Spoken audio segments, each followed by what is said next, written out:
Goeiemôre almal, Dinsdagoggend, vandag is dit die 13de Januarie, jaar 2026, 'n lieflike dag deur Abba geskenk aan ieder en elkeen van ons. My naam is Sonja Gerber. Vanoggend gaan ons gesels bietjie oor Sondaar.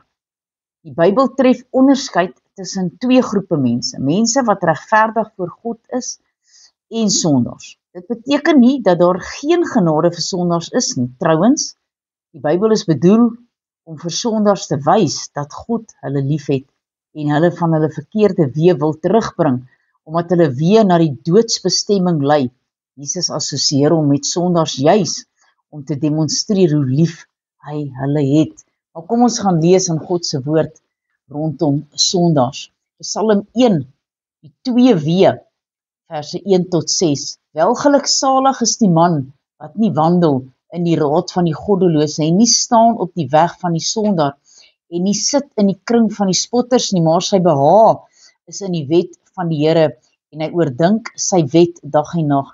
En hy sal wees soos 'n boom wat geplant is by waterstrome wat sy vrugte gee op sy tyd en waarvan die blare nie verwelk nie.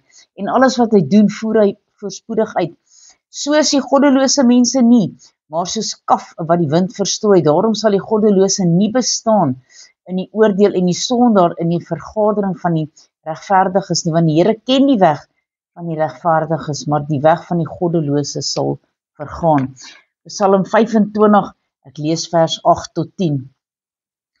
Die Here is goed en reg en daarom sal hy sondaars leer aangaande die weg. Hy sal die ootmoediges lei in die reg en die ootmoediges sy weg leer. Al die paaie van die Here is goedertierendheid en sy trou vir die wat sy verbond en sy getuienisse bewaar. Om u naam ontwil, Here, verhef my ongeregtigheid, want dit is groot. Vergeef my ongeregtigheid, ekskuus. Wie tog is die man wat die Here vrees? Hy sal hom leer aangaande die weg wat hy moet kies. Hy self sal vernag in die goeie en sy nageslag sal die land besit. Die verborgenheid van die Here is die wat hom vrees en sy verbond om hulle dit bekend te maak. Halleluja.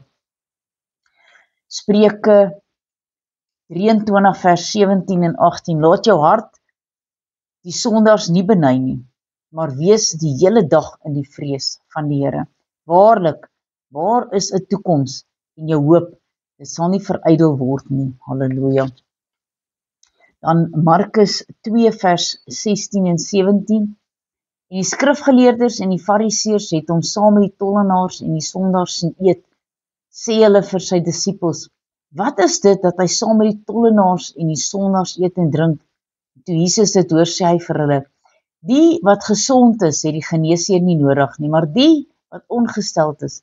Ek het gekom om regverdiges te roep, maar sondaars tot bekering. Halleluja. So ons moet tot bekering kom. Ons moet vir die Here sê: Here, ek het gesondig. En ons moet nie ontken dat ons 'n sondaar is nie, want dan jok ons vir onsself.